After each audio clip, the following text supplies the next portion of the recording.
And we're live on Facebook too.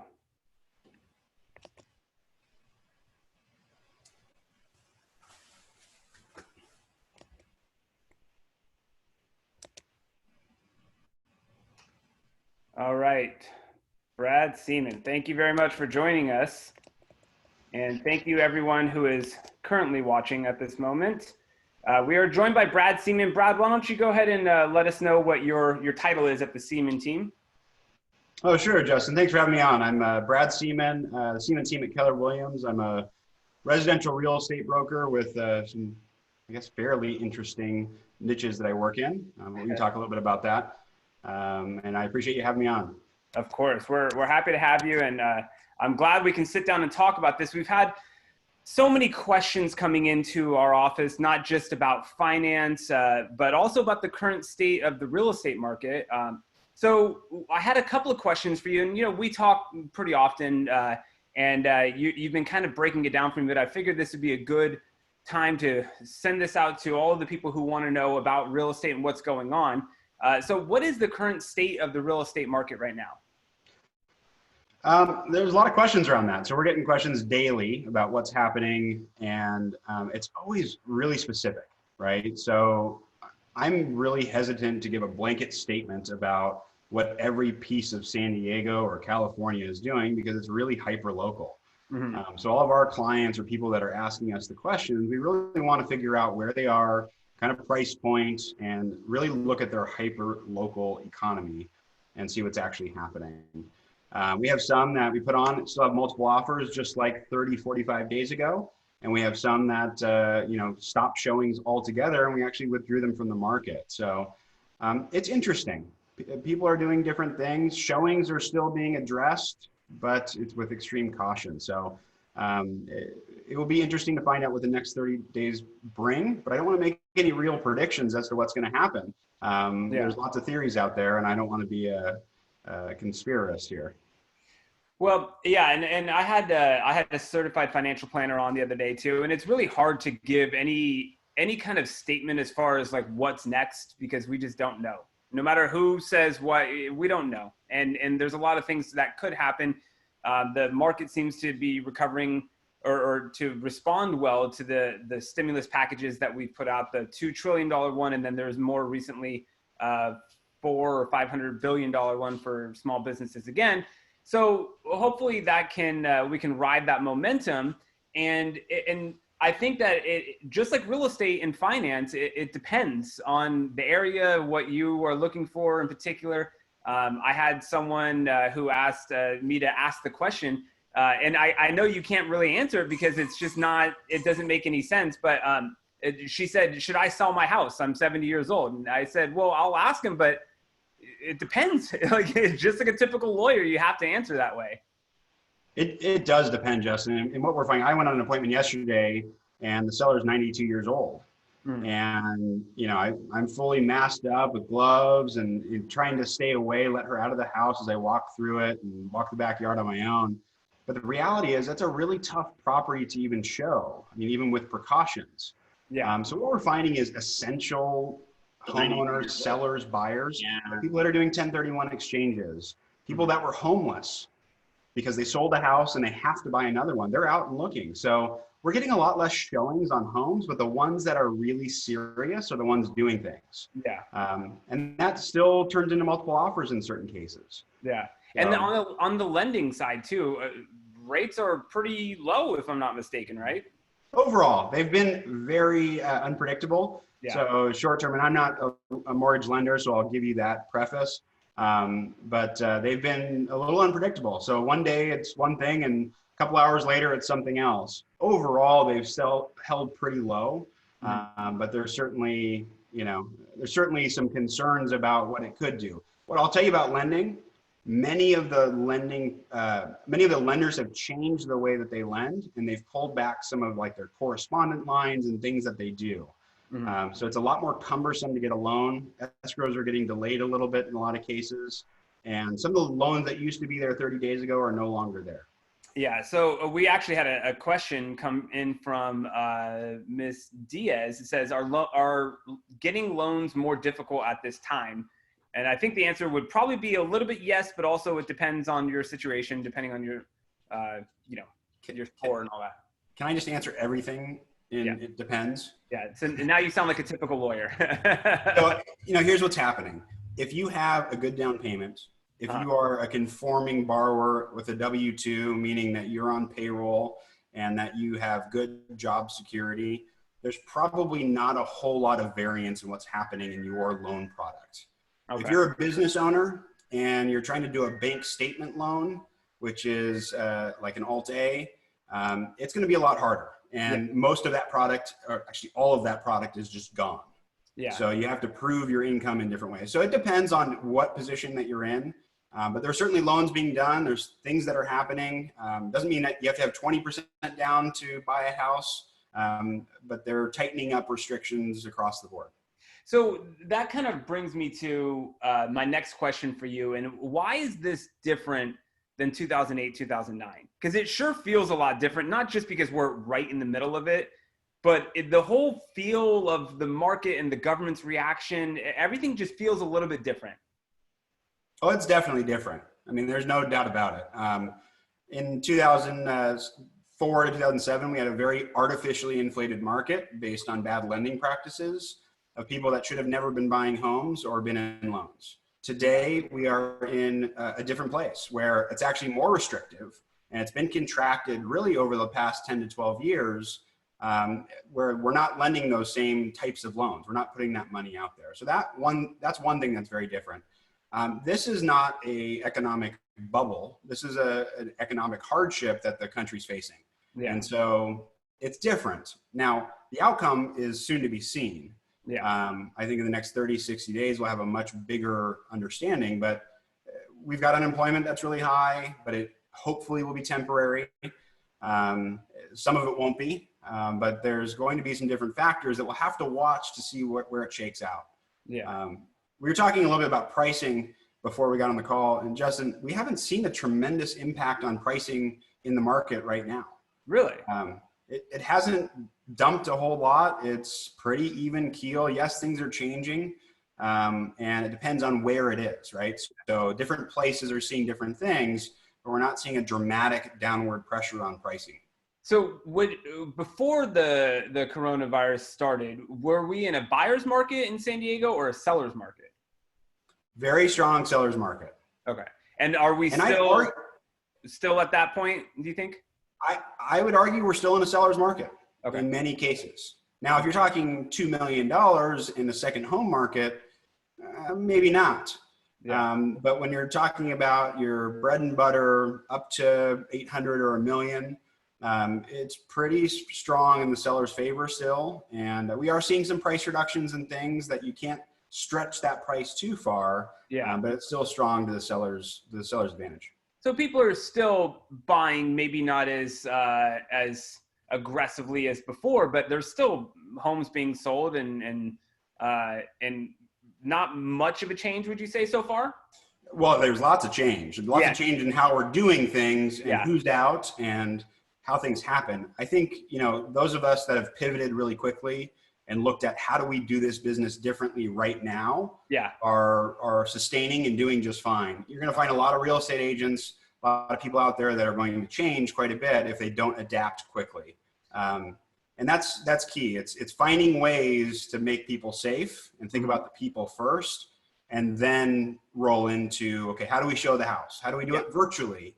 What kind of safety precautions do we need to do? And all of those things are things that we're doing, and lots of people that we know are implementing those things. Yeah, I imagine that, once you adapt how you're operating, things might take a little bit longer because there's, a change in functionality at our office. It took a little bit of adjustment and change, and we missed some things, but we're still, pretty good overall. It's mainly just communication amongst the parties. As long as your appraiser's on board, your lender's on board, everyone's talking. It might take a little bit more effort, but it can still get done, I imagine, pretty easily. It can get done. And I'll give you an example. So like this week, we had an appraiser that was basically opted out of finishing the work on a specific appraisal. He had to do a re-inspection and required that one of us go out and do it. So our job description expands a little bit. And, I went back out and took photos of, the repairs that were done and everything else because I'm deemed essential. Yeah. And appraisers have been given the option in a lot of their companies of whether they're essential or not. And of course, we're going to get it done and make sure that the seller is happy and the buyer's happy to close the transaction. Yeah. It's still, it's with the uncertainty of everything. I think that's kind of what's throwing everyone off. And my initial reaction before I even spoke to you was the market's going to be tanking or slowing down to a crawl. But I guess once you're presented with the opportunity, or when you're opportunity, I guess you can look at it. When you're presented with this situation, you can either just not do it or you can find a way. And it sounds like you guys are finding a way at the moment. We find a way. And what's interesting is I think I'm probably a lot like many people that are out there in that I've gone through phases of what we've been through, right? Like first week, it's like, this isn't really happening, is it? Mm-hmm. And then second week, it's like, well, I just have to stay home and do nothing. I'm not even gonna go to the grocery store. And then it's slowly evolved into, okay, well, we need to figure out what's the new normal. And actually, I think it's gonna have an impact on the real estate practice. Yeah. And agents are gonna be needed more in order to facilitate these things like 3D virtual showings and different things that are in our market, because people are going to have a harder time adapting to the new normal. Yeah. And we're all adapting, right? We're all in it together. We're figuring out what the new normal is, and we'll see over the coming weeks how much that changes for all of us.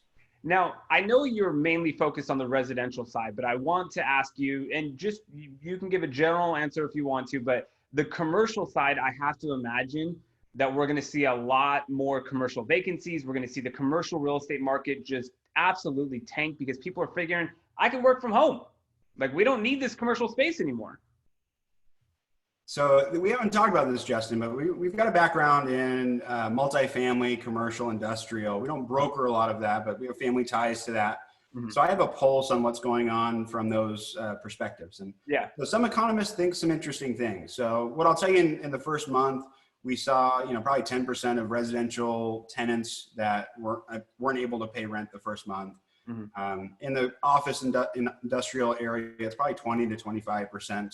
And in retail, it was hit probably the hardest because they rely upon cash flow from open business. Yep. And they were probably hit 40 to 50%. So staggering how different the different products did. Yeah. But here's what I've heard. The new normal is going to be two things. One is people are going to be either in love with working at home, mm-hmm. or the idea of being able to do so, or you're like me and I'm itching to get back into an office. Yeah, that's a good point. So corporations might start looking at, well, we need more office space in order to socially distance our employees because the communal workstation, the WeWork, and not to call them out specifically, but just that communal workstation is no longer going to be as accepted as it once was. And I'm not saying they're going to go out of business, but big, huge corporations and medium corporations are probably going to look at taking space, but being able to distance people a little bit more. That's an interesting, I never thought of that. I was so dead set in my own mind, and now you're having me rethink my position on that. Commercial, my thought was commercial is just going to drop because everyone figures they can work from home. But maybe on the converse too, not just what you're saying, that we need to have more space to socially distance ourselves, but we also might have gone past that threshold of working from home where now we're going crazy and we don't ever want to work from home, where we need that office. So we might have swung the pendulum to the other side. You're right. I totally see that now. So I have 3 kids at home, and you can understand where I'm coming from. Yeah. I'm struggling, and it's not easy. I'll be transparent. I mean, we're juggling schedules. I had to kick my kids out in the backyard while I did this call. And it's not easy on some people, and everyone's experiencing this differently, right? We have people that are single and they're at their homes and they're looking for connection, right? Yeah. I'm looking for connection, but I'm looking for that regular connection that I used to have and the time to come back to the kids. And not that I have any distancing need for my kids, but all time 24/7 and trying to run a business, it's not simple. Yeah. Yeah, I imagine there's so many people in that same boat that is kind of presented with this new normal thinking, how do I juggle this? How do I do this? Especially since we're homeschooling. It'd be different if the kids were going to school. Yeah. But they're not. And having You know, the kids that you have, your kids are great. I've met them, and they're really, you know, they're kids, so they're running around. And we had a call last week, and I think one of your kids got involved in that call too. And it's just that's what is happening, you know. I have my dog with me, and she's she's sleeping right now, but she's gotten involved in a couple of different calls as well. So yeah, so it's interesting. You just made me rethink my position on the commercial side. So go ahead. And I don't think, and I'm going to make one quick comment, we can move on. I don't think that concept is going to save the commercial market, and we're all of a sudden going to see a boom. But I do think it's going to soften the blow to the commercial space. That we'll have some people looking for more space, and that might fill in some of that gap of failed commercial businesses. Or keep us close to like an equilibrium on what we currently are at. Okay, and I could see that if we maybe see a big drop, but also push back because people need more space. So I get that as well. Okay, so the next question I had, speaking on evictions, not paying rent, because you did mention that, we were having a chat about the California moratorium on evictions, and I was just speaking with you about this before we got on this call, and our favorite property manager, Jason Yoss, and I think we're going to have another chat about this too, because there's a lot of confusion as to what's going on. But Assembly Bill 838, do you want to just give a brief overview on this? And we're going to get more into this at a later time, but I think it's worth talking about just to start at this moment. And so it's 828, AB 828. Oh, sorry, 828. And the preface of this is that many people know that there's been a moratorium that was an executive order from Gavin Newsom to basically stay all evictions and foreclosures on residential property. Mm-hmm. Right. So until May 1st, there are no, let me just double check my facts there, May 1st or May 31st. Basically, May 31st. There are no evictions allowed in the state of California and no foreclosures on defaults. Okay. AB 828 is taking this a little bit farther. And when I say a little bit, I'm kind of blown away by what's being proposed. Mm-hmm.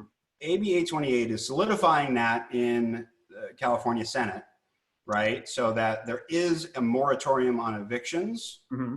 for tenants, and it's solidifying that in law, but it's also doing like this blanket statement of reducing rents that tenants have to pay by 25% with very little to no cause.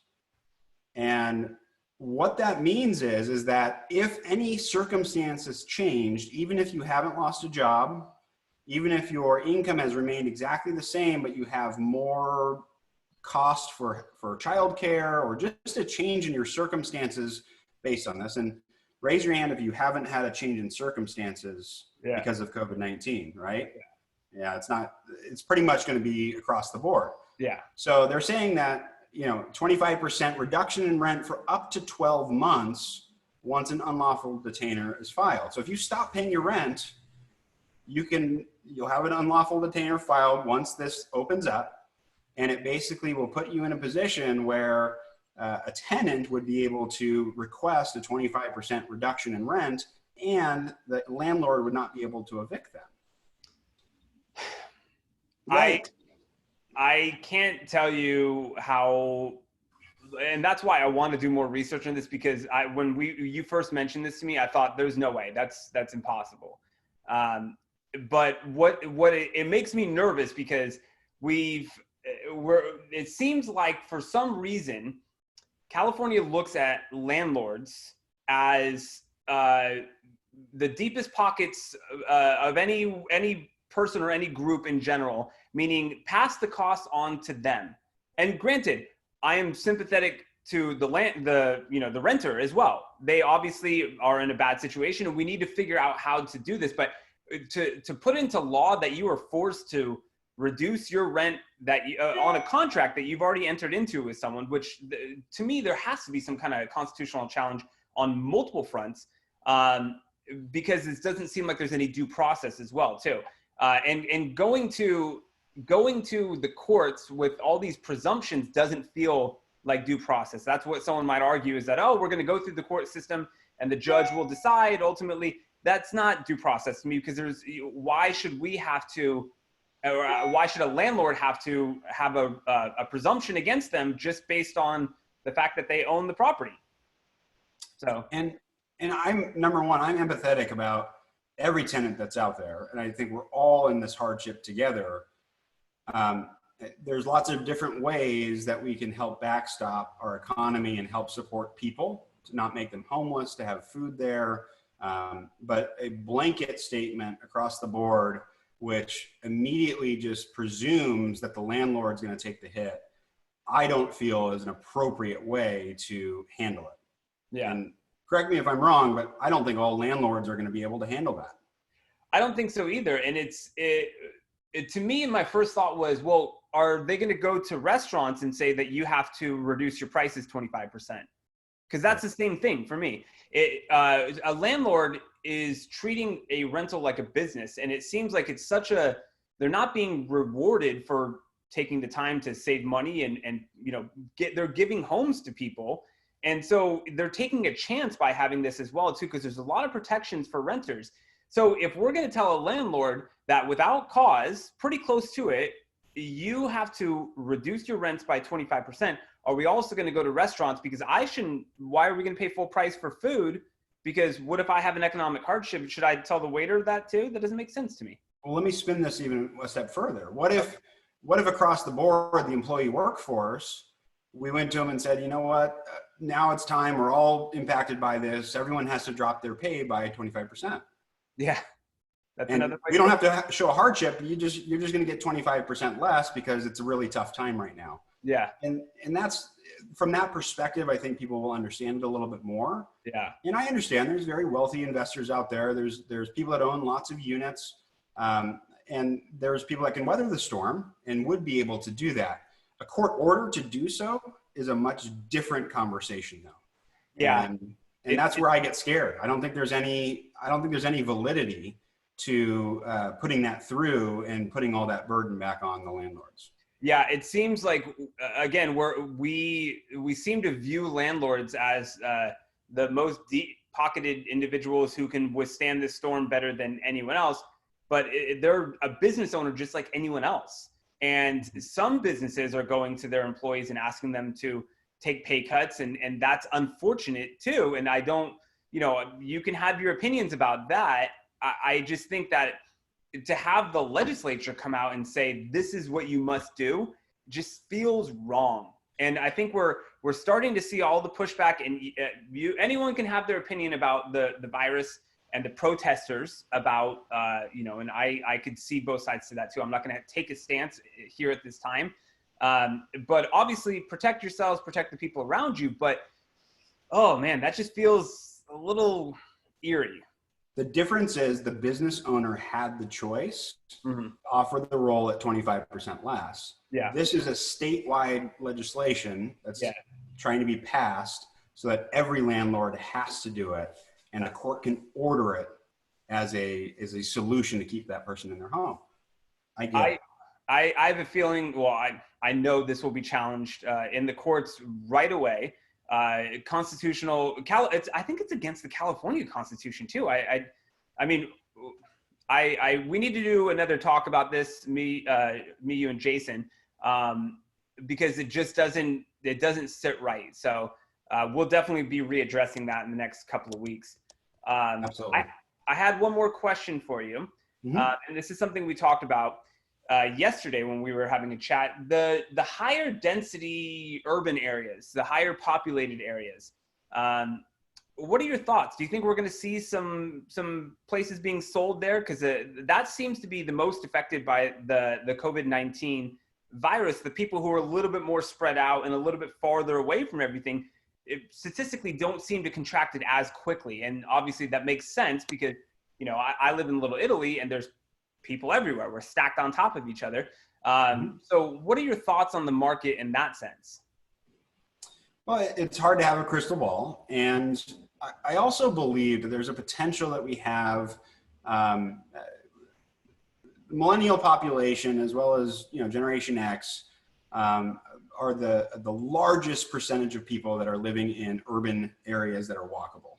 right? That's kind of been that new wave of economics that we've looked at, where they want to have walkable places, places where they can turnkey and walk away. And many of them have not bought homes. I'm not saying all, but a lot of them haven't bought homes. And I think this impact might have a little bit of cabin fever behind it, but I think we might see a lot of that group move out of downtown areas and seek out land, right? And this is just a theory for me, right? I'm not cornering anyone or saying this person's going to do that. I think anyone living in an urban area has a potential to go seek out a different atmosphere after going through this, because it's a lot harder for someone who has a small patio than someone who has a large backyard. It also might have an impact on land value, right? I know for me, I mean, I have a beautiful home. I'm happy with it. My backyard, it could be bigger. I love a pool. I even put something out there on Facebook and I said, hey, after COVID-19, my next home will have, and it went with all the comments. And everyone's looking for space, right? They're looking for a pool. They're looking for more room to run around. So there might be an impact there where people look more at single family homes over that condo concept in the future. It's hard to tell. It makes sense. And there's plenty of space out in East County too. So you're just going to be a little bit farther away from everything. And maybe that might show a little bit more of a drop in condos in higher density areas as opposed to single family homes. So it's a good theory. It makes sense. It makes sense. It just depends on how we come out of this, I guess. And that's what we need to figure out. If I lived downtown, I'd be looking. Yeah. I'd be looking for something different, right? And I don't know if that's your intent or not, but I think it'd be challenging to deal with and having so much restriction being in an urban area. Yeah, I really like my place. I'm right down by the water. I live a couple of blocks from the heart of Little Italy, and I just recently moved here, so I really enjoy it down here. But I get the idea for land because I do have a dog, and she, has to go to the bathroom on the streets most of the time, or I try and get her to a grassy area, but it's not always so easy because there's not much around me like that. So it's definitely crossed my mind, but it makes sense, that theory, that we could look at more people trying to get away and get a little bit more space. So it's a good theory. I think so. Well, I think those were the main questions that I had for you. Any last words regarding the market, or anything else that you want to add? Well, I'll throw out there is if you're looking or trying to test the real estate market, sit down with someone, right? Sit down and determine the goal. Figure out what your real intent is here. And that can be via a Zoom interview, just like we're doing here with technology. It could be at a distance at a park, kind of spread out. As long as you're sitting down and discussing what your goals are for the future, and someone has your best interest at heart, I think that's the most important thing. And because, right now there can be some panic, there can be, people that are scared that want to throw their homes on the market. And I think the reality is that we're going to adjust, and there's going to be a new normal. It might shift to a buyer's market. It might not. Yeah. But there's going to be a new normal. And so people really have to figure out where the true motivation is, and is what they're doing going to impact them short-term or long-term. So that's my 2 cents. Okay. And sorry, I actually had one more thing kind of pop into my head too, and maybe it's a more of a question for a lender. But do you think that this is a good time to refi any existing loans? I'm sure if you have a higher interest rate than what they're currently offering, it's probably a good time. But what are your thoughts on, and obviously no crystal ball, but just in general, does it seem like a good time, or a lot of people are doing a refinance at this moment? I mean, yeah. And what I would recommend to anyone looking to refi or purchase is do all the upfront work right now. So talk to a lender, get all of your information in, and let that lender play the market for you. Okay. Right? Find somebody who's really knowledgeable, who can watch the little blips of what's going on, and that can lock that loan in. I told you early in the meeting that there's a lot of volatility, right? Every day. And sometimes when we were the most volatile, it was every couple of minutes, like every few, like 30 minutes, an hour, we were seeing this volatility happen where the loan that you could have locked 30 minutes ago isn't there anymore. Oh my God. So the key is having your application in, having all your documentation ready. And that goes for a refi, it goes for a home purchase, so that the moment the lender is ready to pull the trigger and get you the lowest possible rate that they can identify, they can do it. Yeah. If you're just kind of sitting back and waiting and, not giving full docs and documentation to your lender, it's going to be a much bigger challenge. That lender's probably not going to prioritize you to the front of the line because they only have a few moments to lock those loans when they do dip like that. Yeah. And that does make sense. Let's see here. So, sorry, I had another question come into. What about someone who's afraid to have their property shown because of COVID-19? And it sounds like you guys are adjusting accordingly to, mask up, gear up to show them, but also do virtual tours and whatnot, right? Yeah. So we play red light, green light with our clients. So red light, green light for our team. And we also play red light, green light with our clients. And we really do an assessment. We do a needs analysis on what their needs are and their comfort level of showing the property and what they believe that their risks are. On every home right now, we're going into them. We are doing 3D Matterport virtual tours, which means that it's a professional tour that walks through in steps and documents the inside of the home. We're doing flyovers with drones, trying to give as much online information so that people don't have to come see the property until they're absolutely vetted. Yeah. We've even had people that will buy homes without actually going into them. That is happening. I've done it before. I've done it actually on a $3 million condo in Bankers Hill in the past, and right across from the park. And it was an interesting experience, but it's given me enough comfort to move forward through this, to show people virtually and do as much, as little intrusion as possible into people's homes. Yeah. I'll tell you, we do have people that are full showing. So we set up a station out front with hand sanitizer, gloves. We ask that everyone sign a disclosure before they enter the property and make sure that the comfort level and the disclosure is there on both sides so that people understand the risks of entering the home. So it's a varying degree. We're trying to do as little in person as possible and keep effective social distancing. Yeah, that's good. Yeah, using your technology, that's one thing I've always appreciated about you is that your drone shots, your videos are great. You do good work, and obviously you can adapt and adjust on the fly because that's what you've had to do. So why don't you go ahead and throw your information out there for anyone who's watching, if you could. Sure. It's Brad Seaman. I'm with the Seaman team at Keller Williams. You can reach me directly, 619-871-3141, or you can look at our Facebook page, the Seaman Team, San Diego Home Specialists, and our website is seamanteam.com, SEAMAN team.com. Just like the banner right behind you too. So yes, there you go. Nice. I will make sure we hyperlinked your Facebook on our Facebook post as well too. Anyone who is watching this, please make sure to like this or share this as well to get the information out to anyone who's wondering about the market. And you can reach out to Brad directly. He's really good with giving good information too. And as we discussed on Tuesday, everyone's a little bit different. So every situation is a little bit different. So we can't give one blanket answer. And as you can see today, it's hard to give a blanket answer to any of the questions. Except for that whole 25% rent thing. My blanket answer to that is I don't like it. So yikes. Yikes is a good blanket answer to that. But you know what? We're going to be talking a little bit more about that in the next couple of weeks because that's a pretty important law that's coming through and one of the more excessive overreaches in my opinion. But I think we might need to also get a real estate attorney too, because that might be someone else who can give some good insight into that. So Brad, thank you very much for joining. We really appreciate it. Hey, Justin, thanks for having me on. Appreciate you. All right. We'll talk soon. Thank you everyone for joining as well. If you want, please email me, justin@lawyerinbluejeans.com. I'll be able to send out the information for this video to anyone who wants it. It's going to be on our Facebook page and also we'll put it on YouTube as well. Please reach out to Brad if you have any other questions. We'll be doing some more webinars next week, as well as another Living Trust webinar. We might even get an SBA loan guy on to talk about some stuff. So stay tuned. We'll be posting more information on our website. And thank you, everyone, for joining us. And stay safe. Thanks, Brad. See ya.